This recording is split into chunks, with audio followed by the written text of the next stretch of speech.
అన్న మామూలుగా కొందరు సింగర్స్ ఒకటే పార్టీకి రాస్తాం పాడతాం అంటారు, మ్యూజిక్ చేస్తామంటారు. మీరు ప్రతి ఒక్కరికి పాడిండ్రు రాసిండ్రు, ఇది ఎట్లా సాధ్యం అన్న?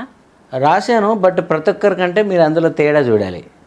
రేవంత్ అన్నకేమో పొలిటికల్ క్యాంపెయిన్ సాంగ్ రాసిన 3 రంగుల జెండా, కానీ కేసీఆర్ గారికి పొలిటికల్ పాట చేయలేను నేను. అదే ఏ తల్లి ఆయన పర్సనల్ హిస్టరీ మీద పాట చేశాను.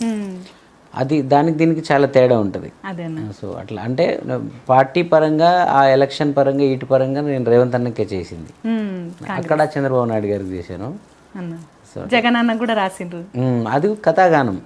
కథాగానాలు వేరు, పొలిటికల్ క్యాంపెయిన్ సాంగ్లు వేరు. ఏదో ఒక రకంగా అయితే అందరికి కథాగానం అనేది ఏంటంటే పార్టీకి సంబంధం లేదు. ఆ పాట ఇప్పుడు ఏ పల్లె పిల్లోళ్ళు మీరు చూడండి, ఎక్కడ కూడా రాజకీయం ఉండదు. అసలు గులాబీ పార్టీ, అది టీఆర్ఎస్ పార్టీ ప్రస్తావన కూడా ఉండదు. ఆ మనిషి చరిత్ర అంతే. రేపు నీ కథాగానం కూడా వాడచ్చు, మన భిక్షు నాయక్ అన్న కథాగానం కూడా వాడచ్చు. దానికి ఏం లేదు. ఒక మనిషికి ఆయనకంటూ ఒక ఇండివిజువల్ కథ ఉందంటే ఆ కథను నేను పాటగా పాడతా. అంటే అదే పార్టీ ఎవరైనా కానీ, వాళ్ళు ఏ క్యాస్ట్ అయినా ఉండని, ఏ మతమైన ఉండని, వాళ్ళు పెద్దోళ్ళవని, అసలు ఏమీ లేని చిన్న, ఎవరికి తెలియని చిన్న మనుషులైనా ఉండని. అలా అనుకుంటే పూల కథాగానం కూడా చేసిన నేను.